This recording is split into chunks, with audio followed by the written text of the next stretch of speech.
దిక్కుమాలిన పాశ్చాత్య ఆచారాలన్నీ భారతదేశంలో కూడా తగలబట్టి సంవత్సరానికి 13 వర్షాలు పడుతూ ఉన్నాయి. మనం బ్రతికి ఉండగా మన తల్లిదండ్రులు అనాథాశ్రమాల్లో ఉన్నారు అంటే మనం చచ్చిన వాళ్లతో సమానము, అనుమానమే లేదు, రాసుకోండి. మాతా సమం నాస్తి శరీర పోషణం అని చెప్పింది ధర్మశాస్త్రం. భగవంతుడు ఎక్కడో శంఖచక్రాలతోనో త్రిశూలాలతోనో దేవాలయంలో ఉండడు. 9 నెలలు తను చచ్చి నీకు బ్రతికి జన్మనిస్తుంది తల్లి. దేవాలయానికి వెళ్ళినప్పుడు దేవుడు కనపట్టలేదు నాన్న అని మనం ఏడిస్తే ఆ తండ్రి వారి భుజాల మీద మనల్ని కూర్చోబెట్టి దేవుణ్ణి చూపిస్తాడు. అప్పుడు మనకి తెలుస్తావు మనం కూర్చున్నదే భగవంతుడి భుజాల మీద అని.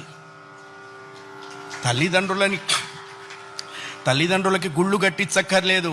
కట్టించిన గుళ్ళ ముందు వాళ్ళని కూర్చోబెట్టకుండా ఉంటే చాలు. అది నేర్చుకోవాలి. మనం బ్రతికుండగా వాళ్ళ అనాథాశ్రమాల్లో ఉండటం ఏంటండి? ఇంకంతకంటే పాపం ఏదైనా ఉందా?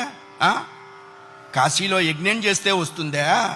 రామేశ్వరంలో అన్నదానం చేస్తే వస్తుందా? జన్మనిచ్చిన తల్లిదండ్రుల ప్రధానము. వాళ్ళని నువ్వే సేవించాలి. భగవంతుని సేవించకపోయినా నష్టం లేదు, బోల్డు మంది ఉన్నారు. జన్మనిచ్చిన తల్లిదండ్రుల్ని సేవించాలి, అది కర్తవ్యము. రామాయణం అదే చెప్పింది. అయ్యా, ఆ అభిప్రాయం లేనివాడు పశువు అనకూడదన్నారండి. పశువులు పోటీకి వచ్చినాయి, మమ్మల్ని ఆ వాడితో పోలుస్తావా అని. అంతకంటే నీచుడు.